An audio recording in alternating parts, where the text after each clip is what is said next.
MSW Media.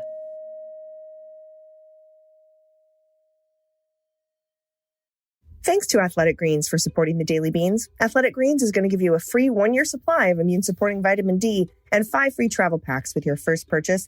Just go to athleticgreens.com/dailybeans to take ownership over your health and pick up the ultimate daily nutritional insurance. News with swearing. Daily Beans, Daily Beans.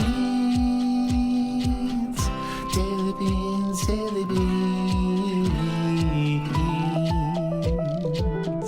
Hello and welcome to the Daily Beans for Monday, August 15th, 2022. Today I am traveling, everyone, so I'm going to play you a couple of interviews with the incredible Mike Ford and Quentin Palfrey, but also I do want to go over a little bit of news with you. Some stuff that unfolded over the weekend with regards to the search warrant executed on Mar-a-Lago. We now know that at some point after the lawyers came down and the head of counterintelligence for Department of Justice, Josh Bratt, I believe his name is, came down to Mar-a-Lago in June and was, serving a subpoena to get classified documents from Donald Trump out of his basement. At some point after that, and they subpoenaed the surveillance tapes as well. They got those. It appears that there was something on the tapes where they saw some people moving or removing boxes from that storage space where the classified material was being kept. And this was after, I believe, after the lawyer, either Corcoran or Christina Bobb or some other Trump lawyer, had signed off on a piece of paper assuring the DOJ that they had handed back all of the classified material, which turns out to be a complete lie now. And that could be why the obstruction charge, 1519, was on that search warrant. So things are unfolding very rapidly. Donald's got a lot of different defenses. None of us should believe any of them. I think the latest that I'm hearing from the right is that you can't have a basement in Florida because of, it's built on a sandbar or something. So it's just all sorts of excuses that are frankly just way out there. Also, they've said that he has declassified all the documents, by holding them up to his, with waving a magic wand or taking them to the omelet bar.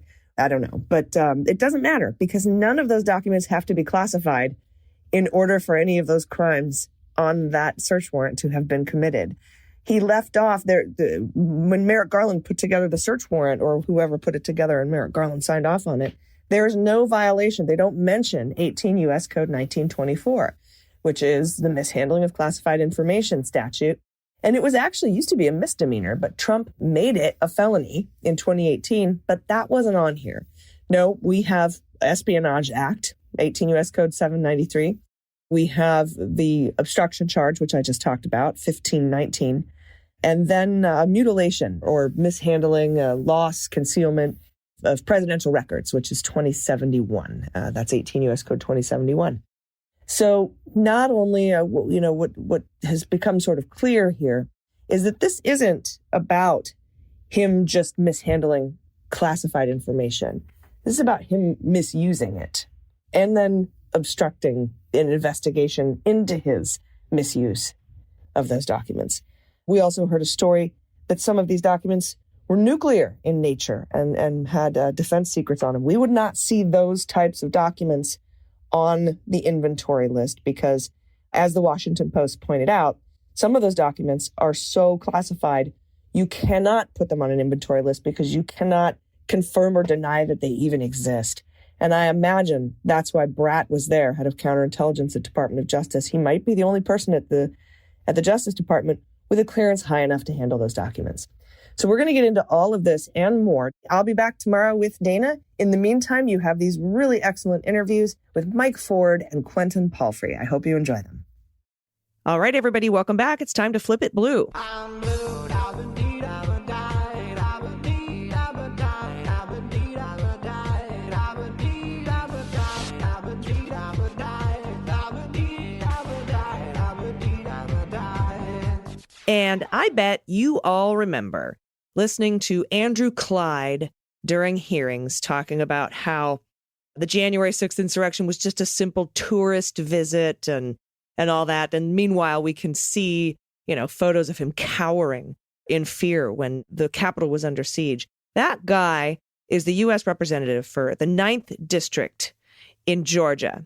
And today, we are lucky enough to speak with the Democrat running against him. His name is Mike Ford. Please welcome to the show, Mike Ford. Hello, how are you today? I'm well. How are you? I am doing really well today. It's been an interesting day in the news so far. And I'm very glad to talk to you because Andrew Clyde, who you're running against, he voted no on the American Rescue Plan. He voted no on the For the People Act. He voted no on the American Dream and Promise Act. I mean, he's pretty much Equality Act. He's pretty much voted no on everything that matters to constituents of Georgia's 9th congressional district. Can you talk a little bit about the voters in your district? What kind of district are we looking at with Georgia's 9th? Well, Georgia's 9th has changed dramatically with the Republican redistricting that took place in this cycle. In fact, I had coffee this morning with Carolyn Bordeaux, who was forced to run against Lucy McBath. But the real answer is we got a lot of the northern part of Gwinnett thrown into the 9th district. We lost a couple of counties, including the one in which Clyde resides. So he's not even in the district anymore. But generally, I would describe the northern 12 counties as being predominantly red, or even redder. They are classically about 80% Republican voters up there. The two counties of Gwinnett and Hall that are probably I won't say together they're the most votes, but they're almost the same in terms of voting strength as the rest of the district. It's somewhat skewed now that they have added a good bit of the northern part of Gwinnett. There are 140,000 voters there that we just got added, and a lot of those are Democrats. So it'll be very interesting to see how this shakes out finally. Mm-hmm. Yeah, so this is going to be a more competitive race than we've seen in a very long time because of this redistricting that occurred. And talk a little bit about the needs of the constituents in your district, because let's kick off the platform discussion with talking about reproductive rights, because there's a lot of focus on this going into the midterms. We saw what happened in Kansas when it was on the ballot. We've seen what happens with candidates a little bit. But what's the feeling in your district about having your rights stripped away from you by this conservative Supreme Court? Well, the Supreme Court did their part, but our governor and the Republican legislators also did their part. We have a bill that is called the Heartbeat Bill, or the acronym is LIFE, but it's nonsensical. Georgia now is basically anti-abortion. You cannot get an abortion in Georgia if basically you're more than 6 weeks pregnant. And the problem is very few, if any, doctors are going to do that. They're not going to take a chance. So effectively, we're no longer an abortion state. Now, we allegedly have exceptions, but like many states, doctors are just not willing to go on the line when you end up with these questions about whether or not it's a life-threatening situation. How life-threatening does it have to be? And in Georgia, we made it even worse, because what we said was, well, rape and incest are okay, provided that you have a police report. It's kind of unknowable what that means. Does that mean you go down and file one immediately? If it's an incest thing, do you ask the person who just raped you, would they mind filling it out? It's ludicrous. So basically, we've become a non-abortion state. And I looked at Kansas and what they did and all of the problems that were inherent with what happened in Kansas. And I was pretty surprised, particularly with how far out the polling was, how far off it was versus what actually happened. So we're talking to people in Georgia. Unfortunately, you would not believe the number of people that don't have a clue that it's even happened. To me, it's astounding, but you and I probably pay a lot more attention to politics and things than other people do.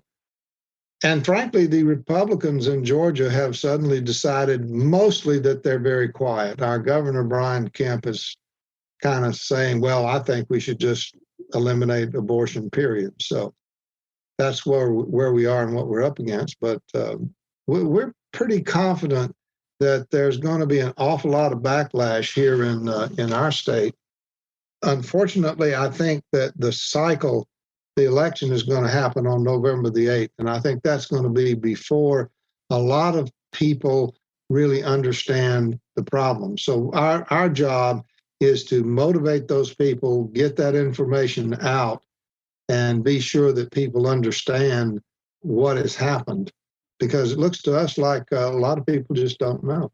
Yeah, and that's unfortunate. Many people don't realize that this is an issue until they face a problem that disallows them from seeking that care, right? So exactly. And when you try to tell them, hey, did you know if you have a miscarriage or et cetera, or you have an ectopic pregnancy or something like this happens, or there's rape or incest, and then a lot of times they just don't believe what you're saying until it happens to them literally. And so I think that that's definitely an uphill battle. But as you said, Kansas gives me a lot of hope, although they did have a ballot initiative that they were coming out to vote about. Let's talk a little bit about this latest Inflation Reduction Act, which I think is a terrible name for it. It has such huge Build Back Better. Let's call it the climate bill. Let's call it the, whatever it is. But talk about your thoughts on climate change, how that impacts jobs and the economy in your district, because climate and jobs go hand in hand, as we know, and what you're pushing for there.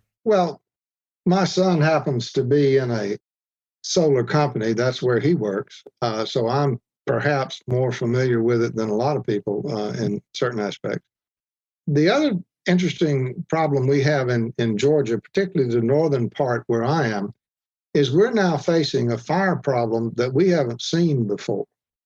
And frankly, a lot of our people, a lot of our fire departments, they're not equipped to handle what can be a forest fire. And people are like, well, it's warmer. What does that mean? Oh, I don't know. It's just hot. No, that's not it. The jobs issue is a lot more interesting to me. We have an ongoing fight with our electric provider, Georgia Power Company, who does not want to really embrace solar. They're kind of like, yes, see, we have solar. Well, no, you can't get it on your house because we have 5,000 instead of 75,000 that you can actually set it up and pay it back or, run it back into the grid. So the obvious problems are nobody wants to do anything about it. Nobody wants to talk about it. And bless his heart, my opponent comments on climate change is he said, well, there are 4 seasons, spring, summer, winter, and fall. What about it? And one of my campaign people said, well, he needs to add number 5 because pretty soon we're going to be dealing with fire season. So we have an opponent that doesn't apparently comprehend or care about the issues. And I don't know what to do about that other than perhaps we should invite him to change his residence from Washington, D.C. to someplace over in Jackson County where he belongs. But I mean, climate change it's a dynamic problem. I mean, George Carlin tried to tell people a long time ago, don't worry, the planet will survive. You may not. And I try to talk to people all the time and they're like, well, how does that affect me? And I'm thinking, well, every way. But one of my campaign advisors says, people don't seem to understand. All of this is connected. Mm. It's not unlike the problem with Roe versus Wade and the abortion situation. People are like, well, what does climate change have to do with the cost of goods? Everything. It impacts everything. It really does. Everything. And I love that you bring up George Carlin. I think it was What Am I Doing in New Jersey? The planet is fine. The people are fucked. Exactly. I thought that was pretty brilliant. And I also love how you said about Andrew Clyde, bless his heart. I'm not from the South, but I know what bless your heart means in the South. Let's talk really quickly while I still have you here for a couple minutes.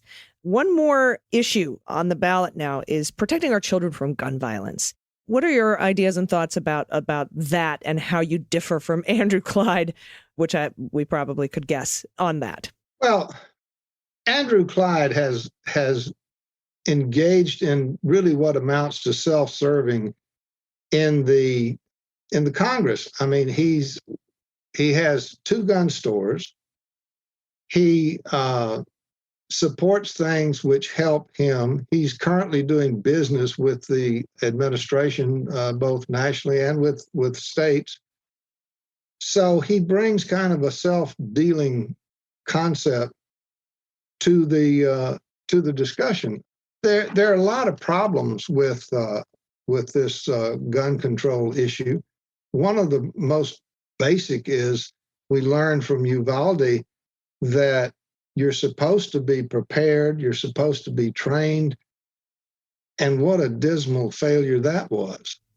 And we're trying to figure out ways. I mean, I'm sure you know there's a bill that has passed in Congress, in the House, and it's sitting there waiting to go over to the Senate. I don't know what they're going to do with it, but I don't have a lot of hope that it's going to get through the Senate. I don't really think it will. So what can we do about it? If we can't get that passed, we're going to have to look hard at are there things that we can do to try to address the people that are having these problems. And I don't know what it takes to make people understand that we can't just sit by and over watch people who are giving off, it's almost like they're radioactive, giving off these signals that they've got problems, but we don't try to deal with it. It baffles me. I don't know what to say about that. Me neither. Now, I'm a veteran. You're a veteran. Yes. Thank you for your service. Thank you. We know your opponent, Andrew Clyde, voted against the PACT Act to give health care to veterans suffering from injuries on burn pits, toxic exposure post 9/11, and then other provisions to protect veterans.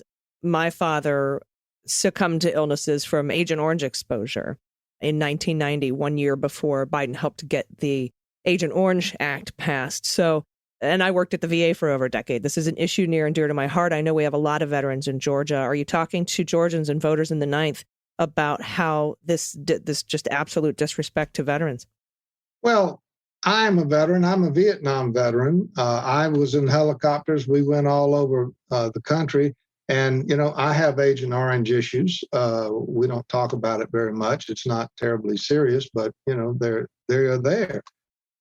It's kind of like an absence of LZ friendly when you have a situation where the congressman seems determined not to deal with the issues. We have veterans all throughout this whole area up here, and they're not getting service. I mean, if you were with the VA for a while, the historical problems that we've had.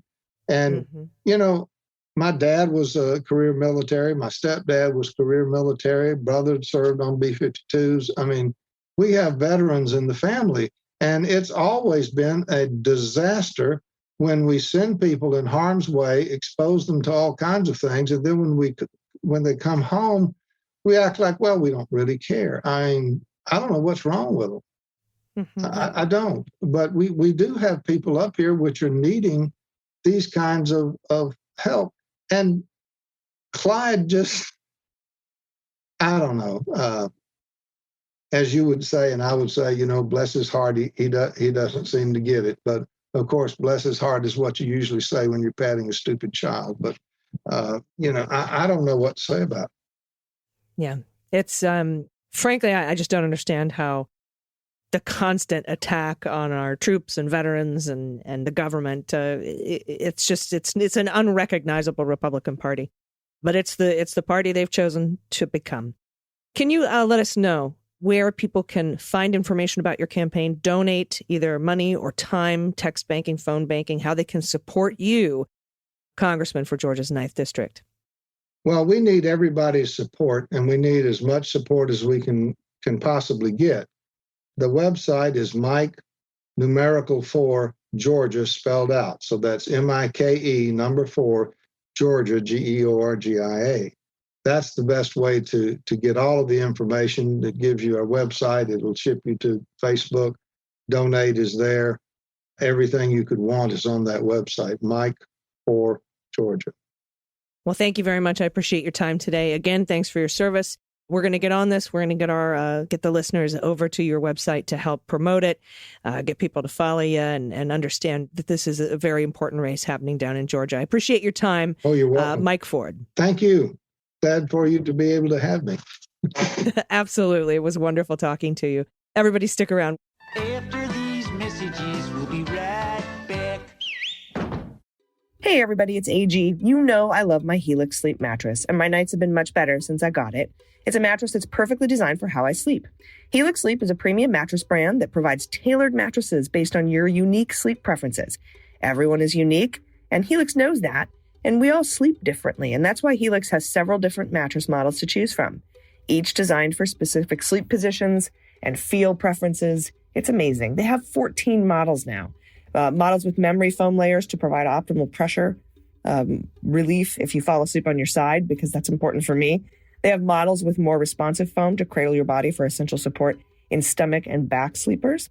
And if your spine needs some extra TLC, they've got you. Even Helix Mattresses has a hybrid design, combining individually wrapped steel coils in the base with premium foam layers on top. It's a perfect combination of comfort and support. I took the Helix quiz. I was matched with the Midnight because I sleep on my side and I prefer a medium firm bed. Not only is it the best mattress I've ever slept on, but the setup was so fast and easy. Helix mattresses are delivered to your door in a box for free. Helix is offering up to $200 off all mattress orders and 2 free pillows for listeners. Just go to helixsleep.com/dailybeans. With Helix, better sleep starts now. And I want to tell you about something I literally use every day. It's Athletic Greens AG1. I wanted better gut health, and I wanted all my supplements and adaptogens and whole foods, superfoods, and vitamins and minerals. I wanted it all in one simple, delicious scoop. It's such an easy habit to pick up. With just this one scoop of AG1, you get 75 vitamins, minerals, whole food source superfoods, probiotics, and adaptogens to help you start your day. The special blend of ingredients supports your gut health, nervous system, immune system, your energy, recovery, focus, helps with aging. It covers everything. And I want to thank Athletic Greens for their support. And they're right now offering you a free 1-year supply of immune-supporting vitamin D and 5 free travel packs with your first purchase when you go to athleticgreens.com/dailybeans. It's lifestyle friendly, whether you're keto, paleo, vegan, dairy-free, or gluten-free. No GMOs, no artificial anything. It's delicious. I take it the first thing every morning. Just 1 scoop of AG1 in a cup of water helps me stay healthy. And Athletic Greens is climate neutral. They're climate neutral certified.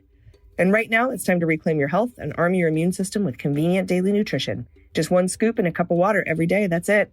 No need for a million different pills and supplements to look out for your health.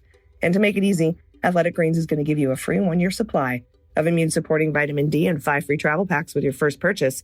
Again, all you have to do is visit athleticgreens.com/dailybeans. Again, that's athleticgreens.com/dailybeans to take ownership over your health and pick up the ultimate daily nutritional insurance. You'll be glad you did. Everybody, welcome back. It's time to keep it blue. I'm blue, I've been deed, I've been died, I've been deed, I've been died, I've been deed, I've been died, I've been deed, I've been died, I've been deed, I've been died, I've been deed, I've been died, I've been deed, I've been died. And joining me today, this is so cool. We get to talk to the candidate for Massachusetts Attorney General. Please welcome Quentin Palfrey. Hi, Quentin. Hi, thanks so much for having me. I'm really excited to talk to you. Usually we have on here candidates for state houses and state legislatures, but I wanted to talk to some attorneys general, people who are running for the position of attorney general, because coming up with all of the election lies that, stop the steal and election fraud and potentially having, a lot of things going on with that and having to sort of make sure we enforce our laws that protect the people. I wanted to speak to somebody running for attorney general, and that is why I'm so glad to talk to you today.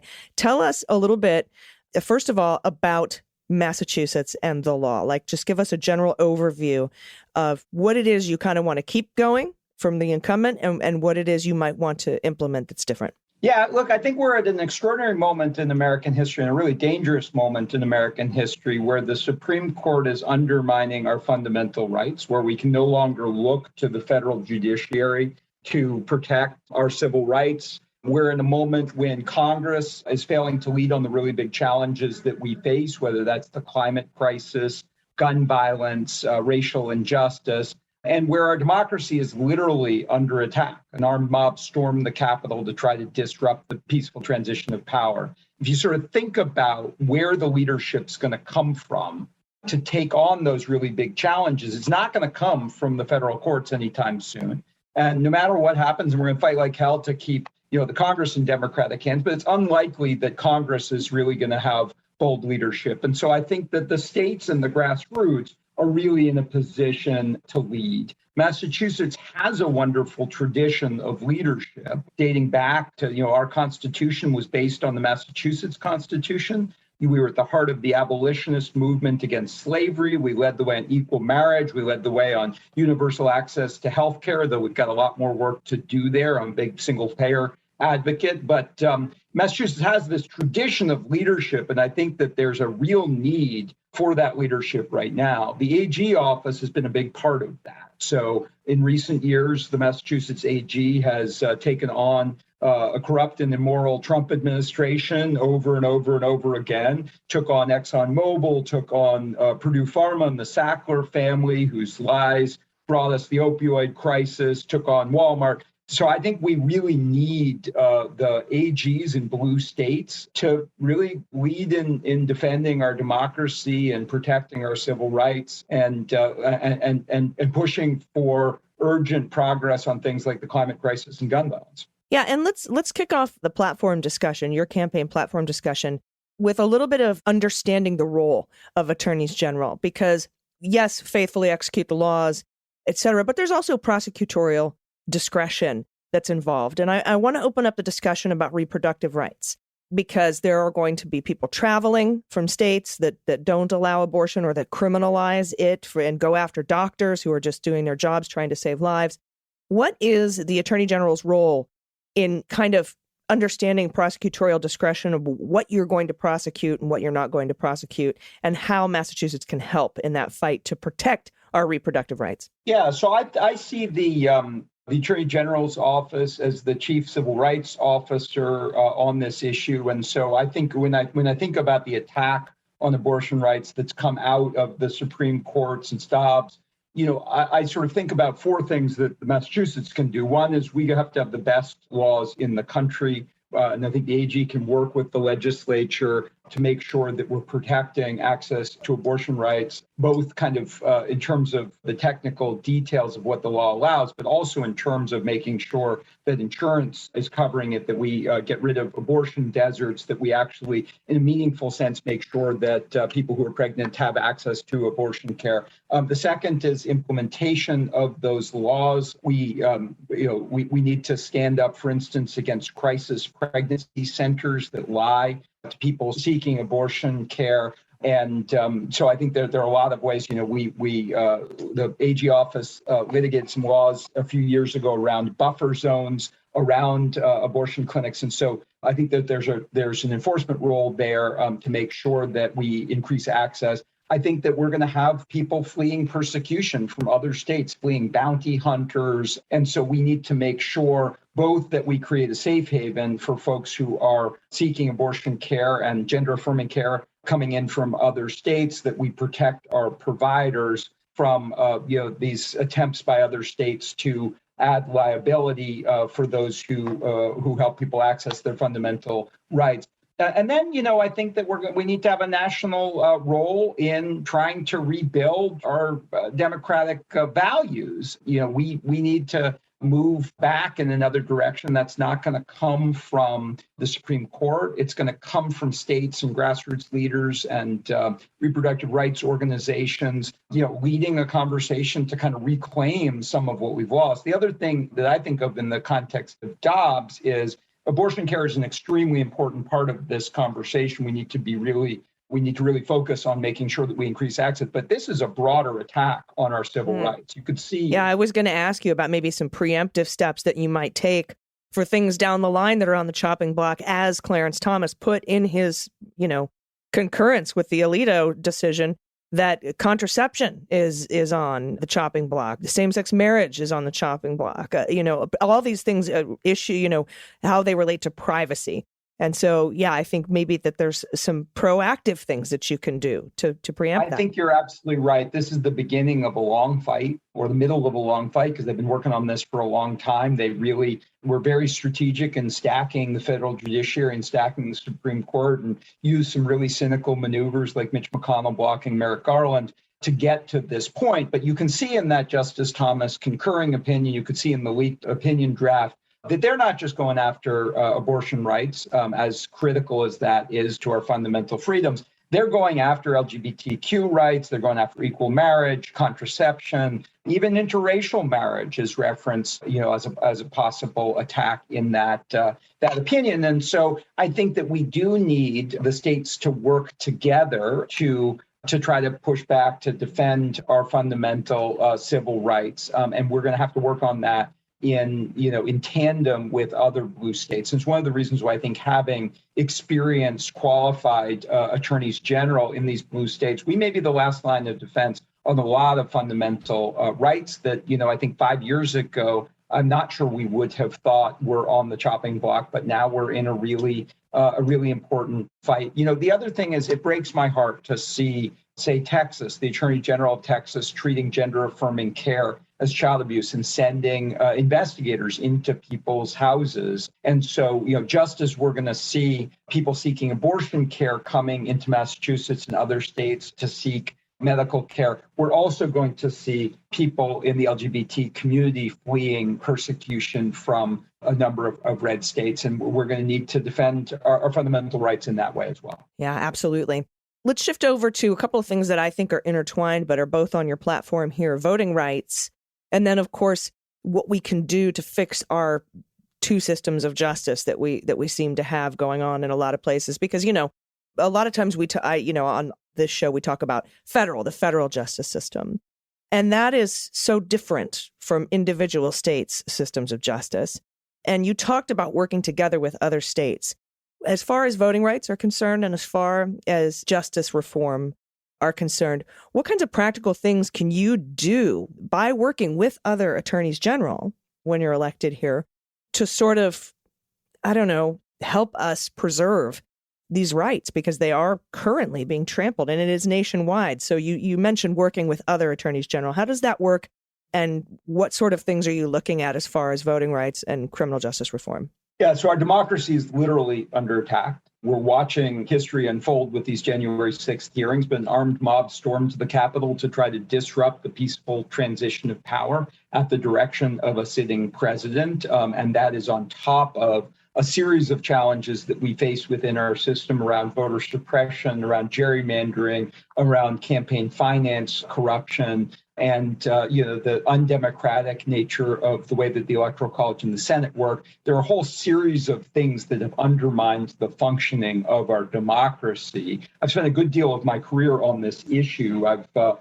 Under President Obama, I led a team of about 4,000 lawyers in the battleground state of Ohio, trying to stand up for people who are trying to register, vote, and have their votes count. We know that for many years there have been unjust obstacles to people of color, young people, people from immigrant communities registering, voting, and having their votes count. So this has been a lot of my life's work. I founded a national nonprofit called the Voter Protection Corps in the 2020 cycle to try and head off some of these challenges. So this is a big project for all of us.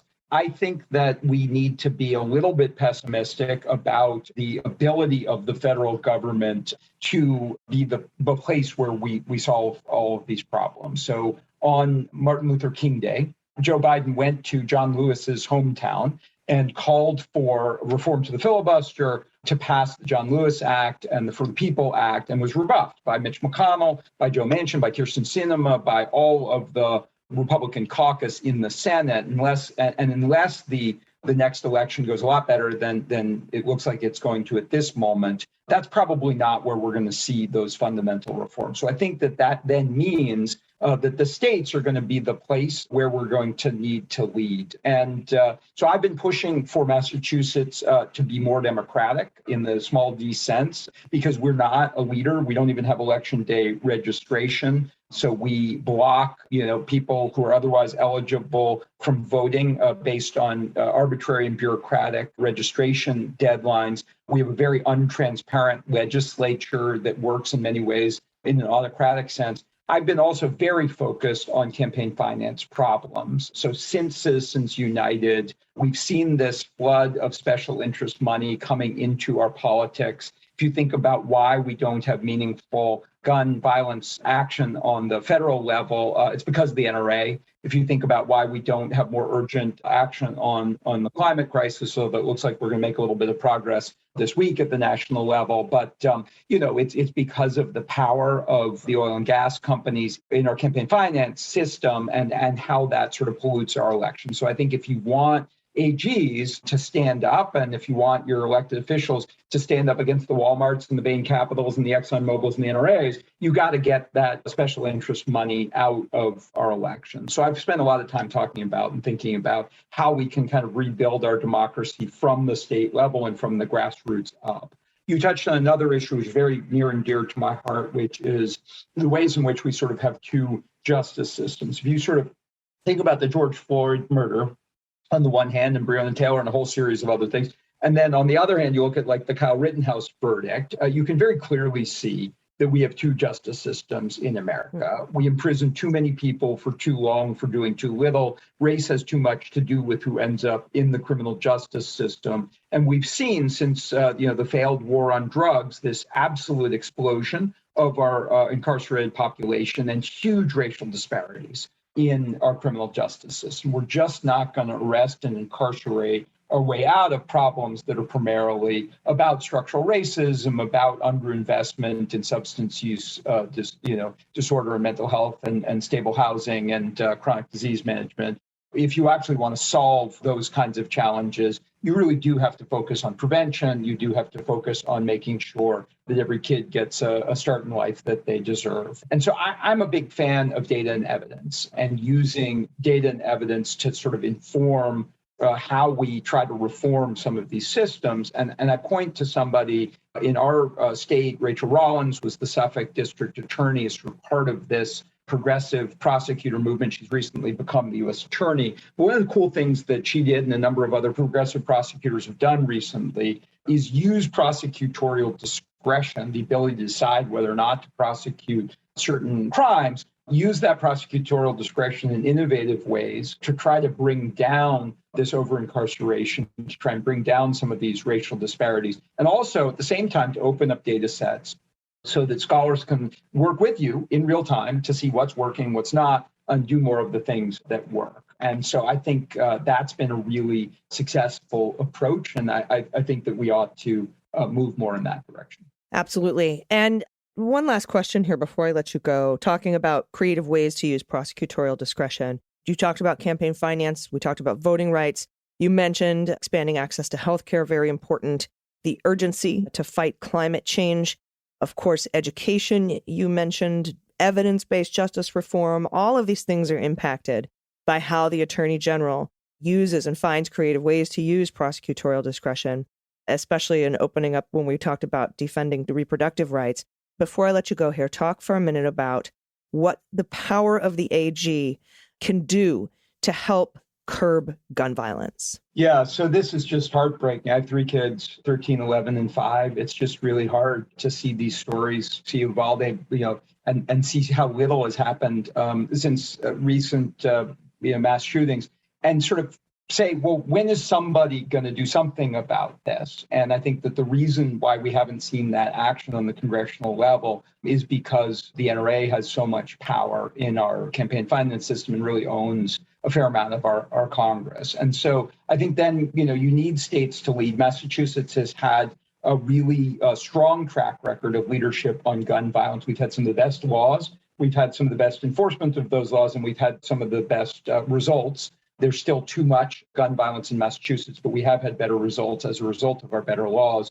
The Supreme Court recently has tied our hands a little bit, and we need to work with the legislature to make sure that our laws are as strong as possible. But there's several other steps that I would really like to take. One is I want to hold gun manufacturers responsible. So I don't think we should be producing assault weapons in Massachusetts that are not lawful for sale in Massachusetts. I think we need to get rid of the liability shield so that gun manufacturers are accountable for the consequences of what they've done. We need to work with other states. We find that weapons of war find their way into Massachusetts that you can't buy here.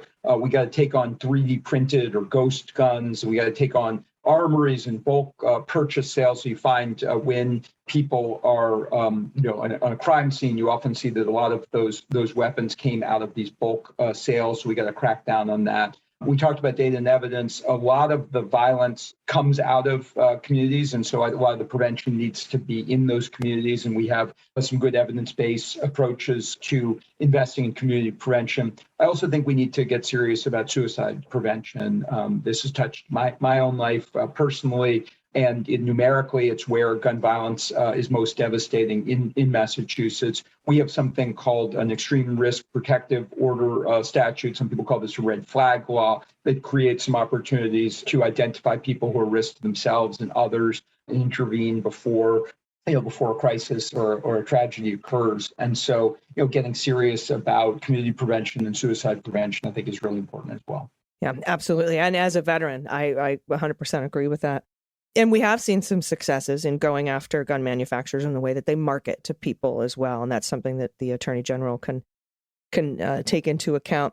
Your primary is coming up on September 6th here. It's about a month from now. How can people who are listening help your campaign? Yeah, we'd love to get you involved. I've got a website called QuentinPalfrey.com. I'm a clean elections candidate. And what that means in our system is grassroots donations up to $250 are matched by our public financing system to give me an opportunity to get our word out. So we'd love for you to get involved in the campaign, either by making a grassroots contribution or being involved in our volunteer efforts. So please come to QuentinPalfrey.com, sign up and get involved. We'd love to have your help. All right. Thank you so much. I appreciate your time today. I wish you the best of luck. I'd like to check in with you again as we get closer to your primary there, and we'll definitely talk more. Everybody, please help out as however much you can. These attorneys general are so important to the fights that we're going to be facing over the next few years. Thank you so much. I appreciate your time. Quentin Palfrey. Thanks so much for having me, Allison. All right, everybody, that's the show today. I will be back tomorrow with Dana. We are going to break down all of this amazing justice news for you. And we're going to do it with some swears, appropriate profanity. It'll be awesome, I promise. And thanks again to Mike Ford and Quentin Palfrey for speaking with me today. Absolutely incredible for you to come on, take some time out of your busy schedule to talk to us and the Leguminati. So until tomorrow, everybody, please take care of yourselves, take care of each other, take care of the planet, take care of your mental health, and vote blue over Q. I've been AG, and them's the beans. The Daily Beans is written and executive produced by Allison Gill with additional research and reporting by Dana Goldberg and Aimee Carrero. Sound design and editing is by Desiree McFarlane, with art and web design by Joelle Reeder with Moxie Design Studios. Music for The Daily Beans is written and performed by They Might Be Giants, and the show is a proud member of the MSW Media Network, a collection of creator-owned podcasts dedicated to news, politics, and justice. For more information, please visit mswmedia.com. MSW Media.